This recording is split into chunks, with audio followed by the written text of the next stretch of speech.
Cropper, where's my son? Parlour, Sir Austin. Mistress Fletcher. Tom? Forgive me. I come without warning, and indeed in some haste. Why in some haste? I'm come from London directly here. The new Parliament and the City, and General Monk, of course, the midwife of the whole business, have agreed to the King's terms for a restoration.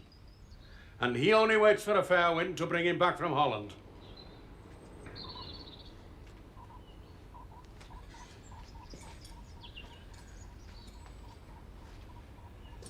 Sad day for England. Few would agree with you.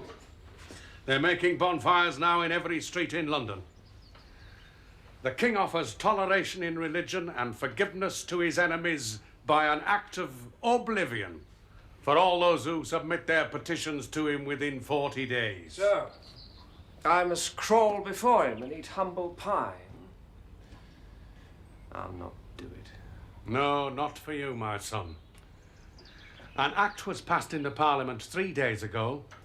It decreed that all those persons who sat in judgment of the late King's Majesty, when the sentence was pronounced for his condemnation, be accepted from the King's leniency and be secured forthwith. I expected it. Of course. I'll not flee. There'll be no mercy. 'Tis the people, not the King, cry out for blood. 'Twill not be a pretty sentence. Don't think to frighten me from my principles, Father. Principles? You'll not succeed. There's the difference between us. My principles were ever flexible, but then I'm just a common merchant and you the proud gentleman. But for all that, I'll get petitions written for your good name and put them in. You are my only son, and if you won't help yourself, I must then do it for you. You'll not find many who'll say a good word of me. Not now, Father. When the King comes, you'll see the mutability of some, the hypocrisy of others, and the servile flattery of all. So, into which category do you put your father? John, my dear son, you are in mortal danger. You must go now, today. I have a ship and all things ready. Many have fled already. John Phelps and Edmund Ludlow to Switzerland. Thomas Challoner and some others have fled to Germany. I'll have you in Massachusetts within the month and among friends.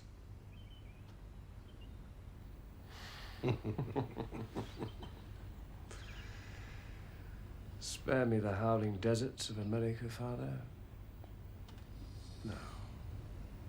My roots are here, and here I'll stay, in my duty, waiting on God to meet my fate, whatever it may be.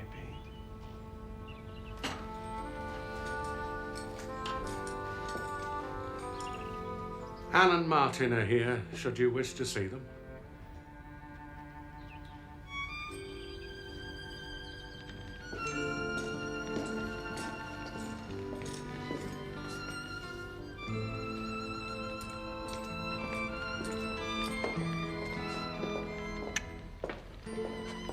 Martin and I will stay with you, if you'd like us to, John. How pleasant that would be. But I've things to do, letters to write that now seem somewhat pressing. Oh, Father, I'd like to stay here with you. This is our home. Go back with your mother and grandfather to Melsham, Martin. That is best.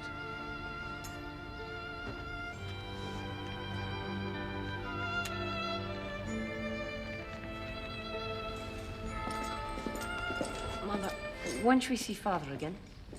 I don't know, Martin. Grandfather, why should we No not... further questions. Come.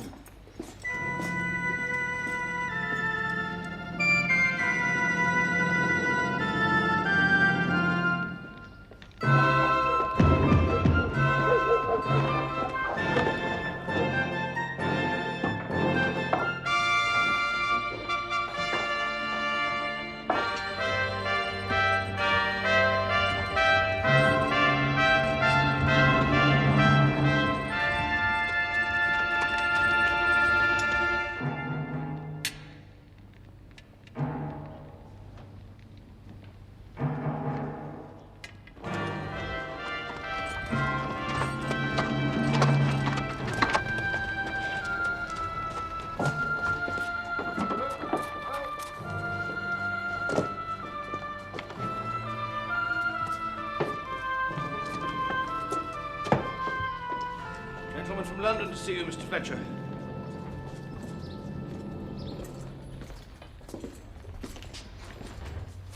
Are you Mr. John Fletcher? I am. Billingsley, pursuant to the Council of State. My greetings, Mr. Billingsley. Will you take some refreshment? Do sit down. Cropper. Stay with us, steward. The same John Fletcher who sat in the unlawful tribunal that tried the late King Charles of glorious memory and was a Secretary of State under the usurper Cromwell. I was honored to serve the Lord Protector in the humble capacity of Assistant Secretary of State.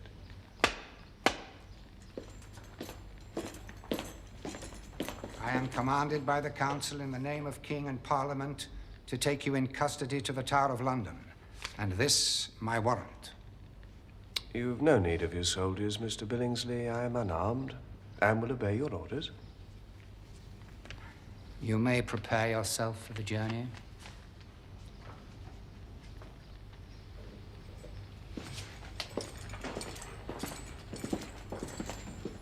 Where are the deeds of this estate, steward?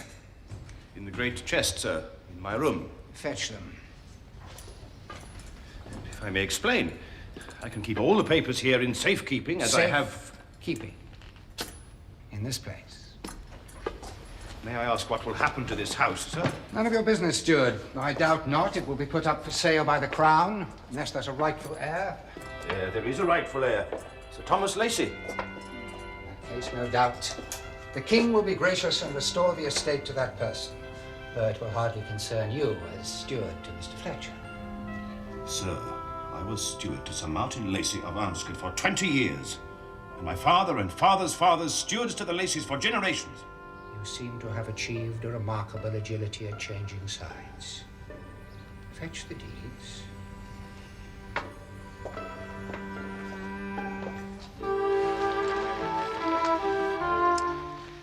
And you, Dick. Now keep that Bible always by you. I will, sir.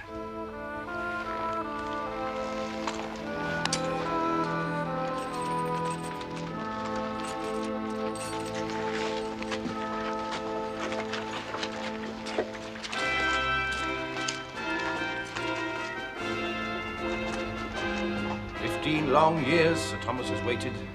We have waited patiently for him under the hand of the oppressor.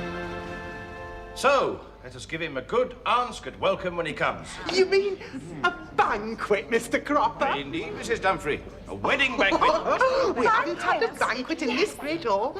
Not since Mistress Cromwell Anne's came wedding. to die. And that was all but spoilt by the poor wine. Oh, and I'll have to have some help in the kitchen. Oh, mean to get under my feet all the time. No more good than a blind man at a shooting match. And I'll have to have money, you know, Mr. I seen you get under our feet. You shall have all you need. Good. And Hannah, see to it that everything is of the best in the bridal chamber. Yes, but I shall need money, Mr. Cropper, and more help in the sewing room and in all the bedchambers. And a maid for Lady Lacey. Emma being a creature of the Fletchers. Well, I never thought... Mr. Cropper, I'll not stand by and let Hannah abuse my wife. I'm as loyal to His Majesty as anyone in the kingdom. I always have been. We Welsh are his most loyal subjects. Surely everyone knows that. That's a new tune coming from you. No, it is not. I was Mistress Fletcher's maid. That was my duty.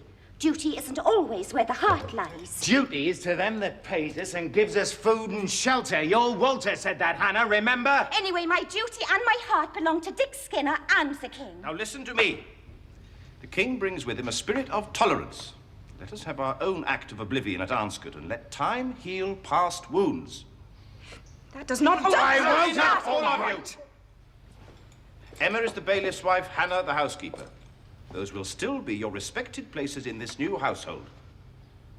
You shall have all you need.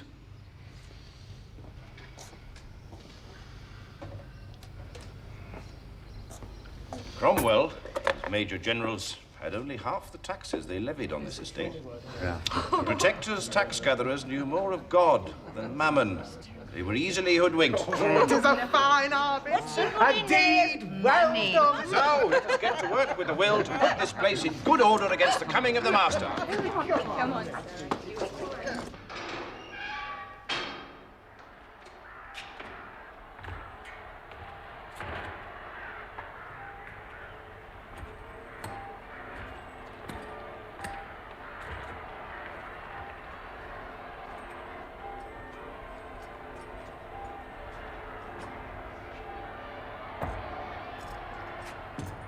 New prisoner. Mr. Fletcher, sir, just entered. Mr. Fletcher, I had expected you to run. Even as I expected you to turn your coat, Sir John.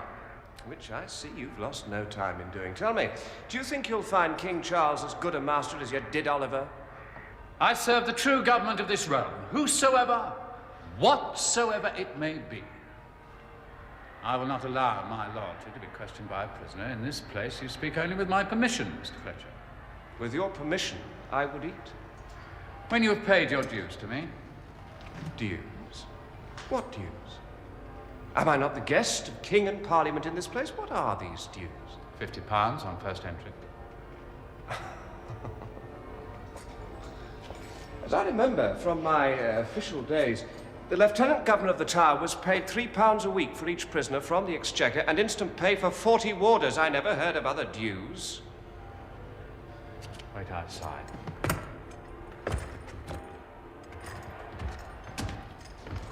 I meddle with no man's crimes.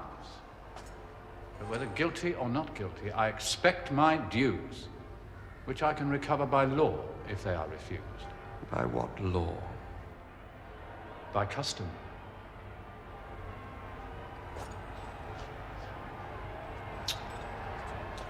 I would not pay 1 shilling for this dank and airless place.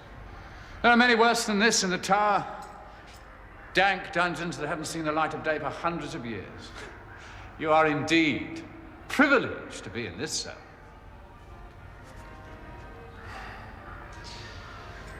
All I require is some bread and meat and water and a fire. You pay your dues like the rest, and you shall have meat, fuel. But where shall a poor prisoner find the money? You have a well-born wife and a rich merchant for a father. John Fletcher, you're better placed than most. I must to Whitehall to greet my royal master.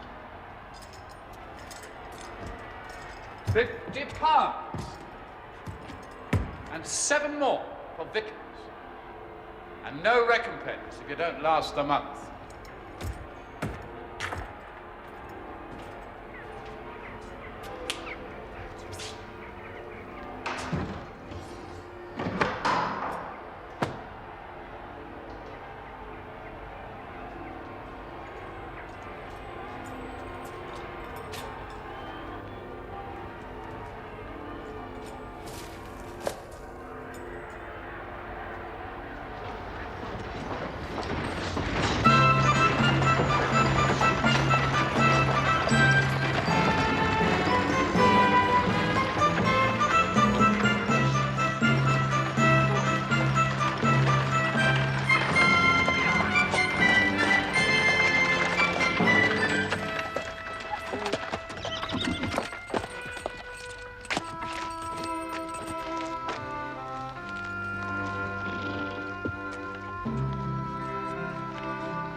Thomas, Lady Lacy, forgive me for not being at the door to greet you.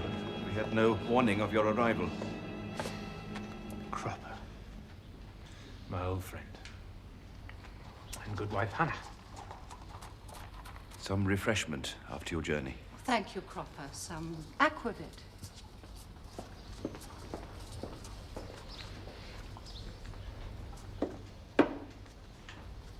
It was on this spot exactly that I surrendered Arnscott.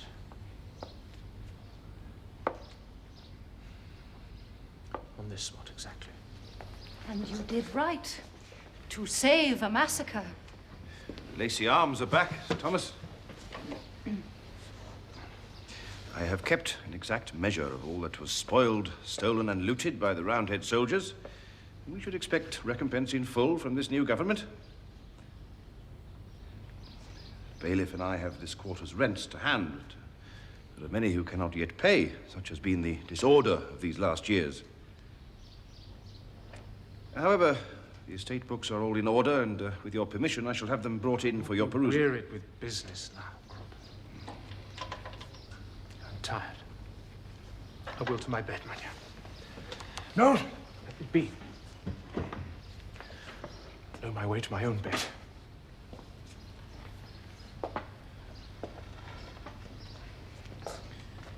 Forgive me, Lady Lacy.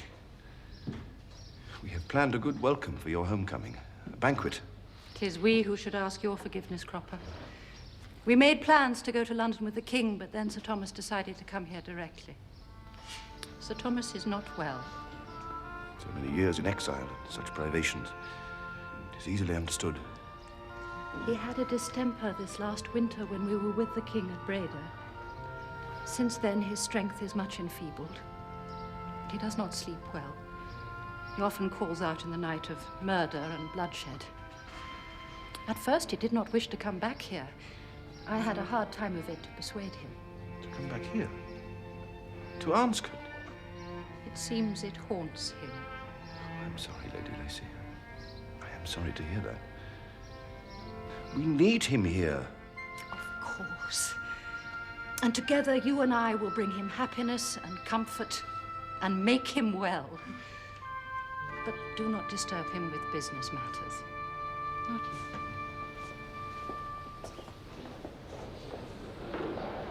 Have the prisoner John Fletcher brought to the bar.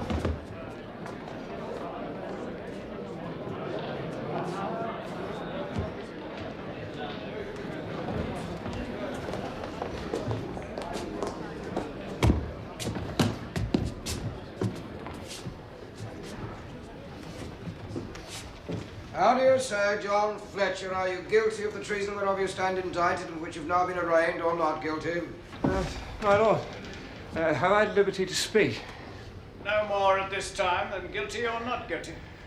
But shall I be heard, my lord? If you plead not guilty, you will be heard at large. If guilty, you know what remains. I have been kept close prisoner for many weeks, and no one has been allowed to see me. Do you now call on me to make a legal answer to this charge, not even knowing of my trial, until 9 o'clock last night, and brought from the Tower to this place at cockcrow this morning? You are a lawyer yourself, Mr. Fletcher. You know what the law directs. You must plead guilty or not guilty. Are you guilty or not guilty? Not guilty. How will you be tried? By God and country. God send you good deliverance. Have the prisoner Sir Hardress Waller brought to the bar.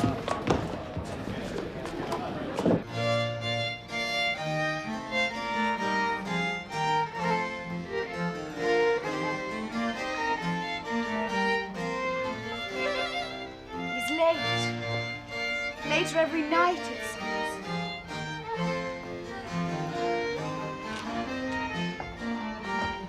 Pray give attendance upon His Majesty the King.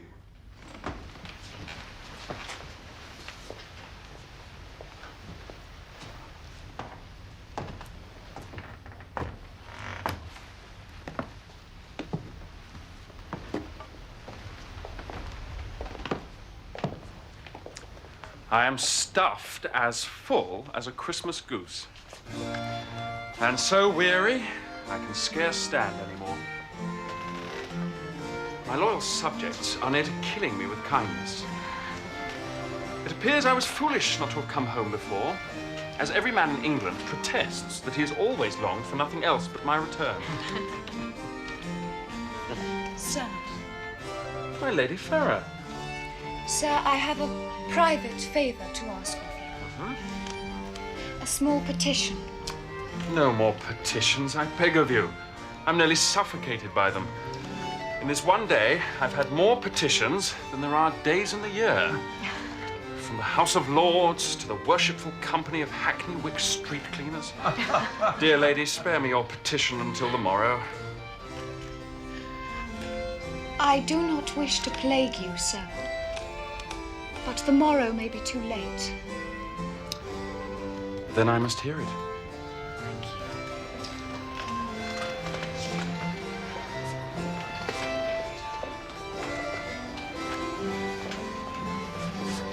It is on behalf of my brother-in-law, John Fletcher, who stands trial tomorrow for his life. Lady Farrow, I could easier make you Duchess than spare John Fletcher's life. God knows I'm not a vengeful man, but John Fletcher signed the Warragate, and the people of this country demand atonement in full. He took my father's life. He also saved yours, sir. How may that be? At Arnscote, when we hid you after Worcester, my sister Anne Fletcher discovered you in the garden. I remember. I was taken unawares. When it was reported to John Fletcher, he would not move to take you, but rather let you go free, not wishing to have the blood of another king on his hands. Then by logic, I owe John Fletcher a life. I'll do my best, but I doubt my counselors will agree. The thing is too public.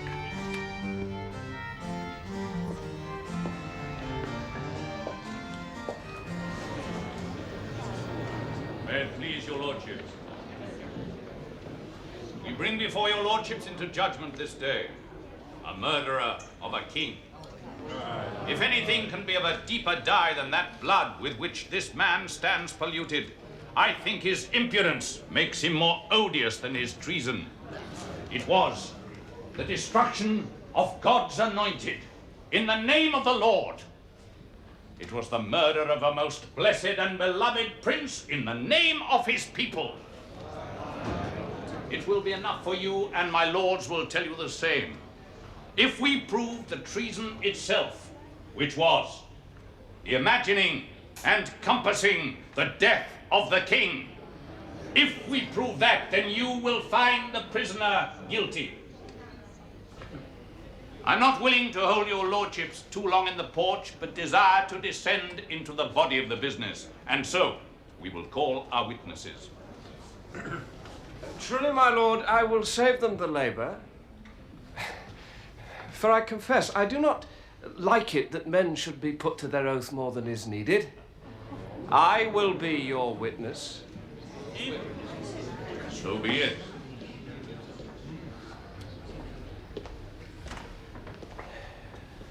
Mr. Fletcher, on the 27th of January in the year 1649, did you sit in what they called the High Court of Justice? I did. Was that the day on which sentence was passed on the king? It was that day. And when that sentence was read out, what did you do? I stood up, sir, together with the others. In my apprehension, that signifies that you were assenting to the sentence. In mine also. Bring forward the instrument. The bloody warrant. Show it to the prisoner.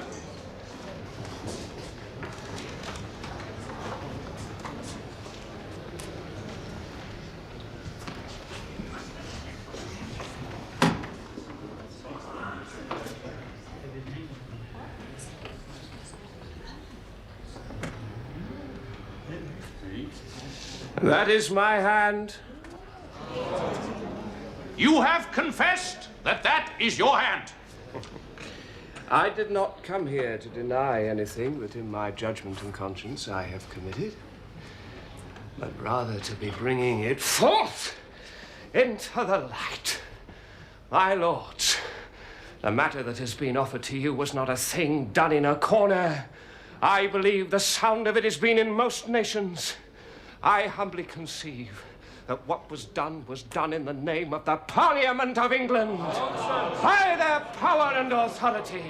We were not traitors or murderers or fanatics, but Christians and good Commonwealth men, and constant to the principles of sanctity and truth and justice.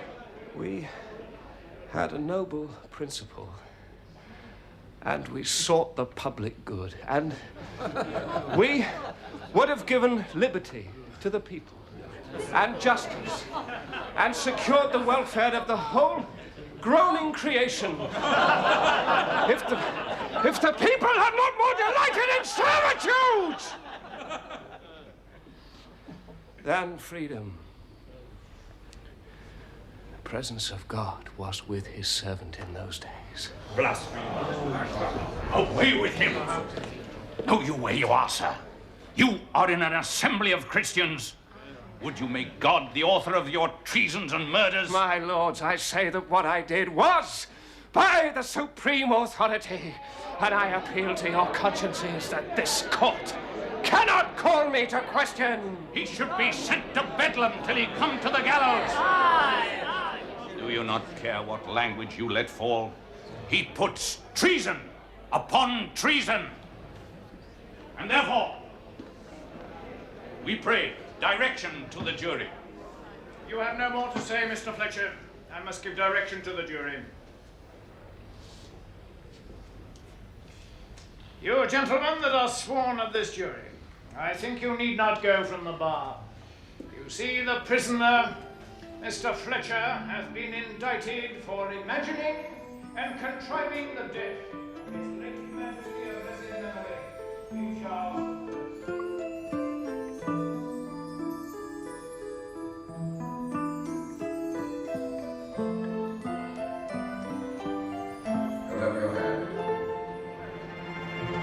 John Fletcher, hold up your hand.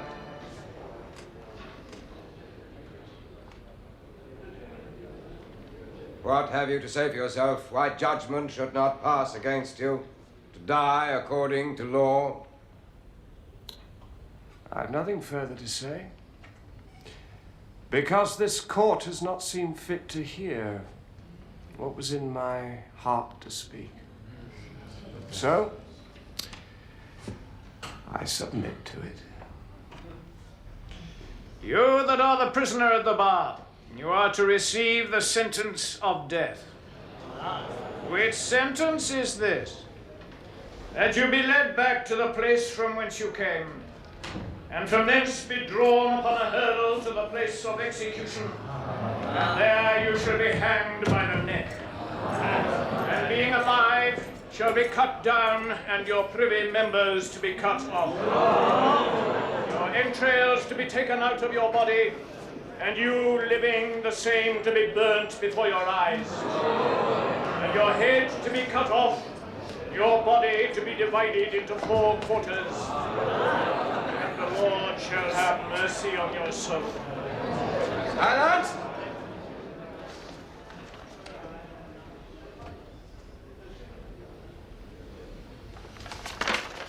John Fletcher, notwithstanding the fact that you have been condemned to death and sentence passed upon you, by His Majesty's grace and favor, that sentence is suspended.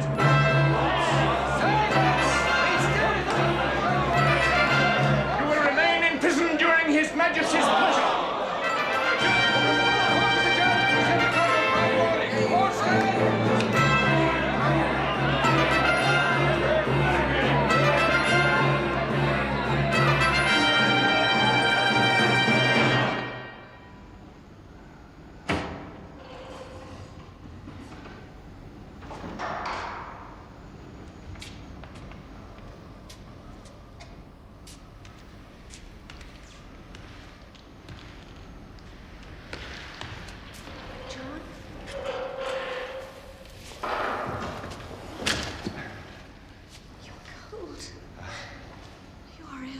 Tower of London ague with a little gift to all us prisoners. Oh. Sit down, sit down.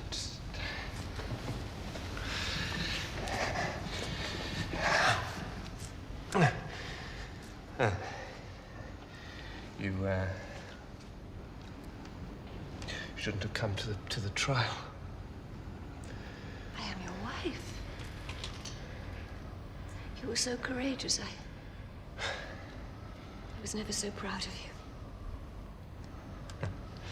I never found it difficult to stand on principles, which makes me not a very pragmatic man, as my father would say. rather obstinate in my nature. Not easy. More than anything, I wish I'd had it in my nature to make you happier. We've had our happy times. Afternoon? Down by the lake at Anscott. Yes. Many of them.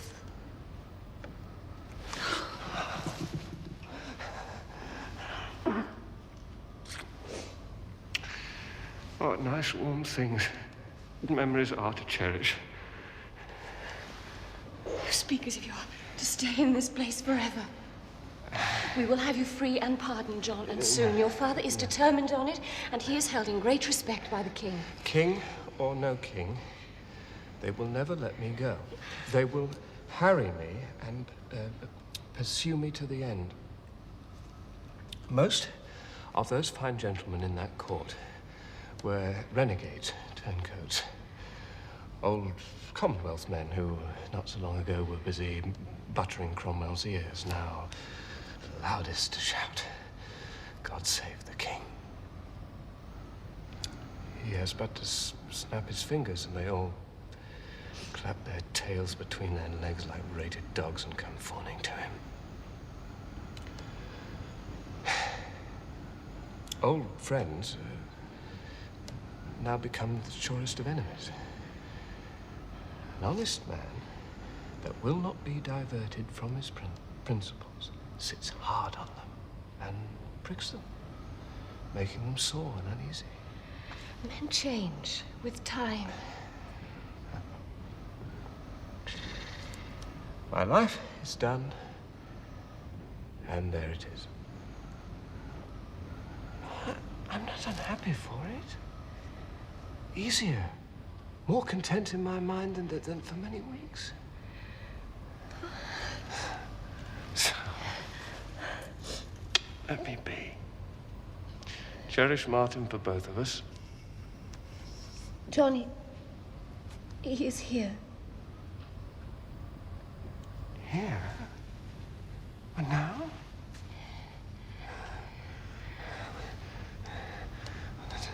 Then I should see him. I should see him. Yeah. Yes.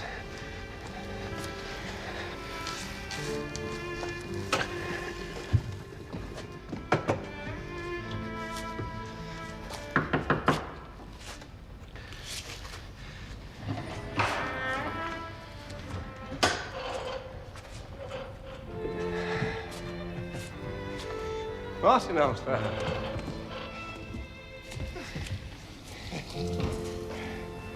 Let me see you. Oh, don't look so glum at this grim place. I'll not be here long. Glad to hear so, Father. Now, take your mother down to the country and wait for me there. Hmm? Yes, Father.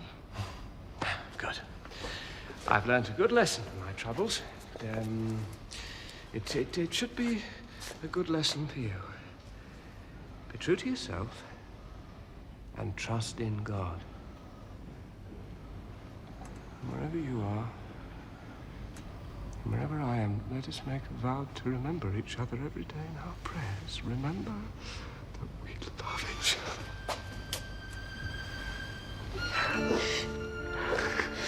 Yes, Mama. I shall always remember that. Good. Now, be off with you both or we shall be in the dark. Come on. I shall come again as soon as I can. And your father sees the Lieutenant Governor tomorrow, that you may have more comfort.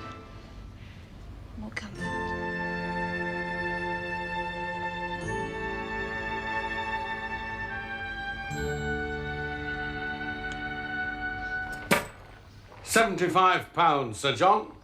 That's a king's ransom. 100.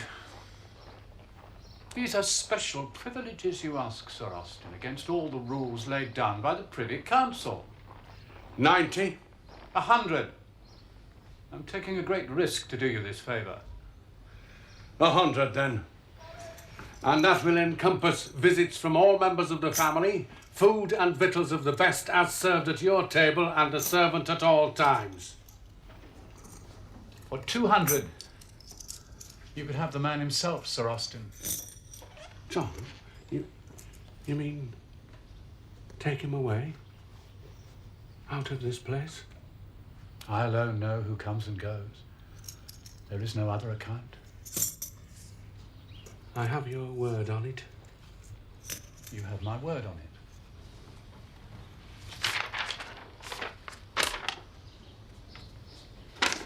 100 sovereigns. Newly minted. Order! Give this to the chief yeoman warder at the gate. Well, take me to my son then, warder. Mr. John Fletcher, that's the release paper. 4 of the prisoners died in the night, sir. Your son was one of them. Sir Fletcher.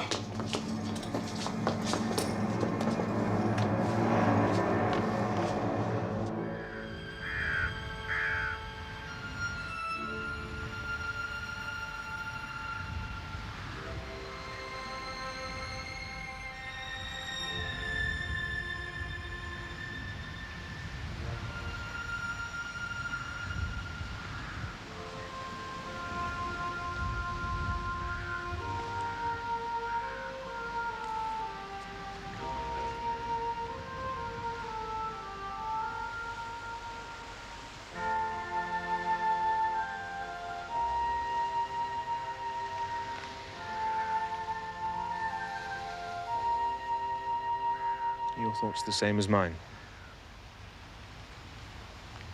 They usually are.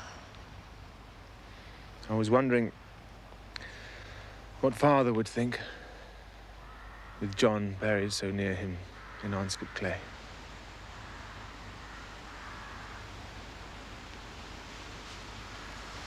Yes. I think he would smile and be very happy that all is at peace. Families are no longer divided by war. What will they think of us? Our children's children and their children.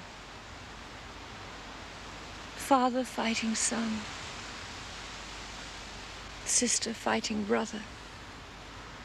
No longer. Take more than a war to divide us. God made us twins. Each a part of one another and always will be.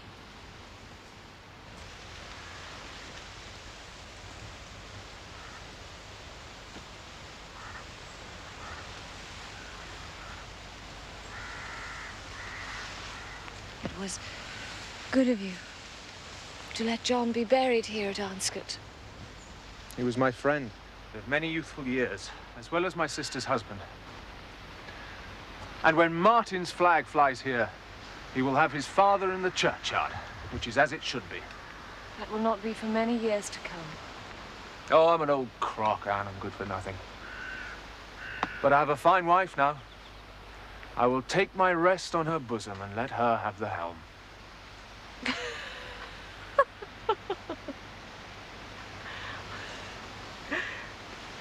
Father would smile at that. He'll smile again, for sure, when the King of England comes through our gate.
I never thought I should witness this. You must be received, for Martin's sake.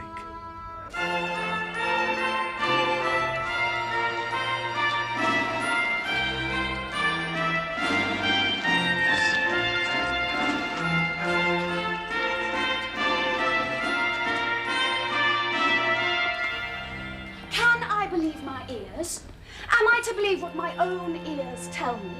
That you, Sir Thomas Lacey of Arnscourt, are going to run away from this castle and this estate and hide somewhere else? Is that what I hear? Since last winter in Holland, Tom has not been well. Oh, he looks well enough to me. But where would you go, then? Francis has estates in Suffolk. We shall retire there and live quietly. And what for Arnscourt?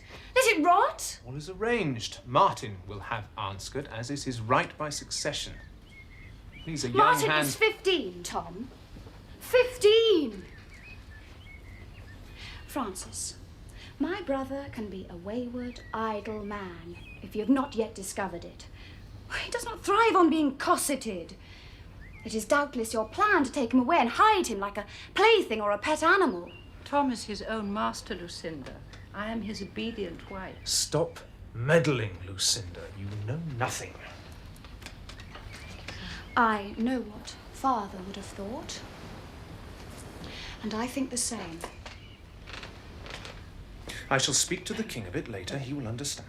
The king will be very angry and sick to the guts to find his judgment is so mistaken. What judgment? Thank you, Sarah.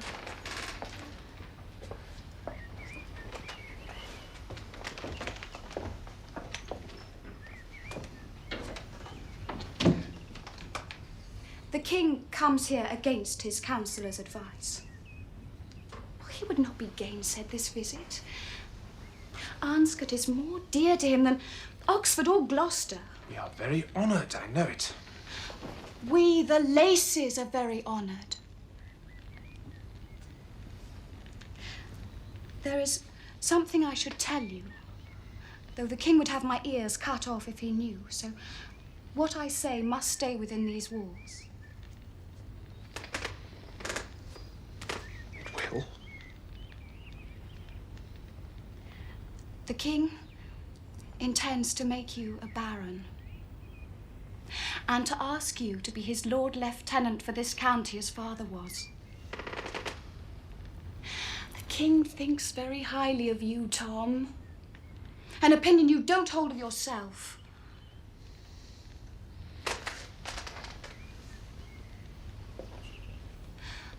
He regards you amongst his most loyal and faithful subjects. And so he is. There are not many he can trust around him. So many are turncoats and time servers. But you, Tom, are among the very few he believes he can rely on to help him. A valiant man with proven ability and experience, and a wife to match those qualities. You're not gulling us. Gulling you? Oh, Tom!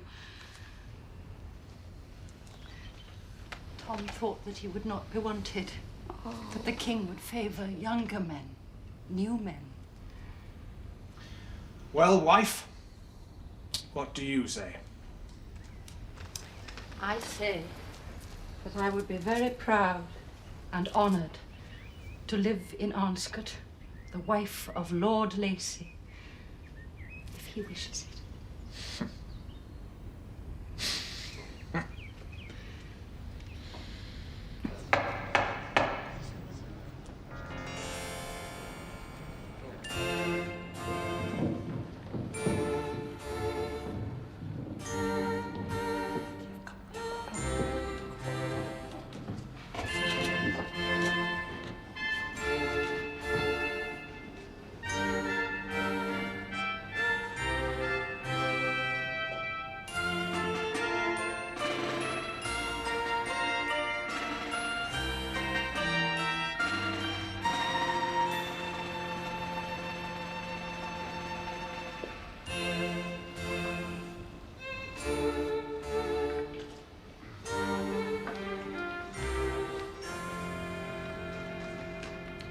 It is 9 years since I was last here in Anscott.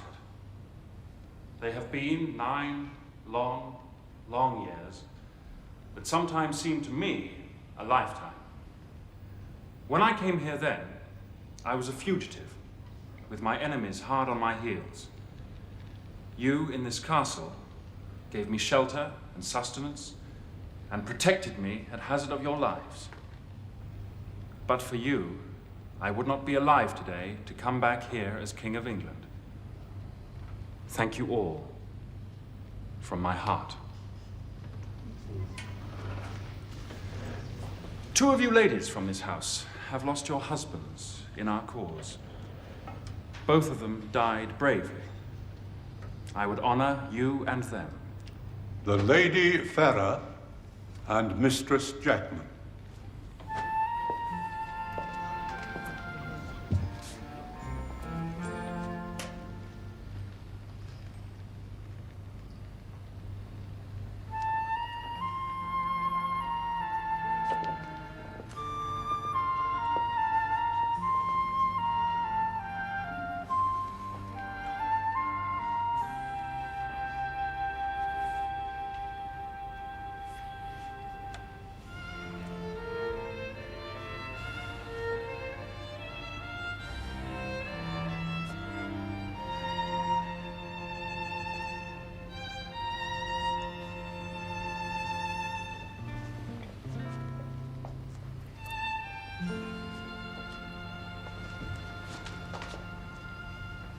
Sir Thomas Lacey.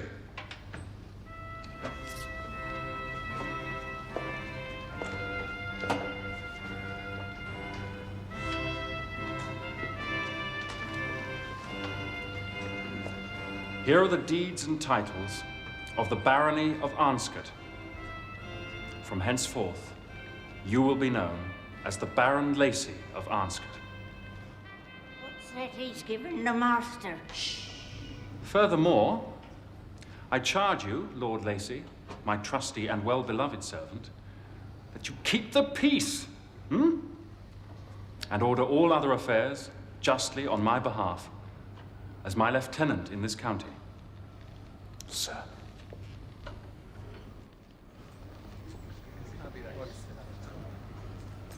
Mistress Fletcher.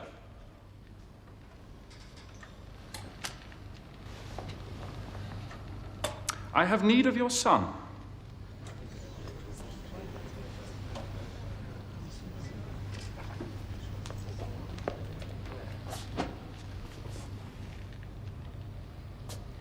Martin Fletcher, you who are your uncle's heir in this estate, may God give you strength and wisdom to be a good steward of this great inheritance.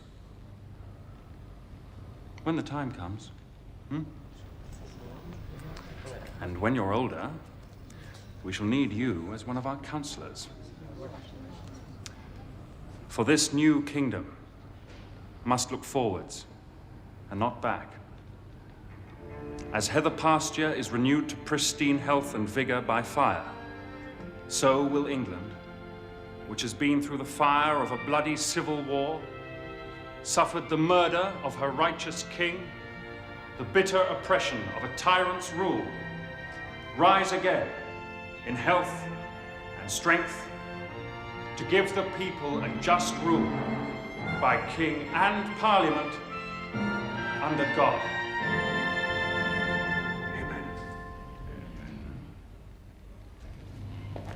God save the king! God save the king!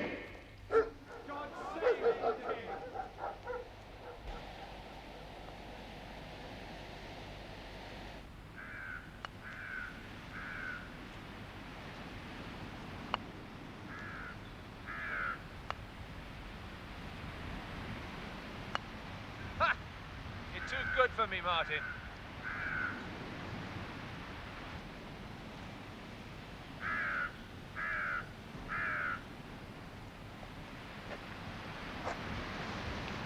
Is this where the gun was blown up with a mortar bomb in the siege? Yes, indeed. Maybe one day I'll command these battlements in a siege. God save us. I hope not. One siege a century is quite enough. I think you should be thinking of more peaceful pursuits. Now, when you've done with your studies at Oxford, I hope you will come here and live with us. Yes, I'd like that, Uncle. Good. And what else would you like? Oh, I'd like to marry. Have a large family. 9 or 10 children, at least. Well, then perhaps we should plan on some new building. New wing, perhaps. Over there. And a tower. A tower? A tower in memory of Grandfather. St. Martin's Tower. That's a fine idea.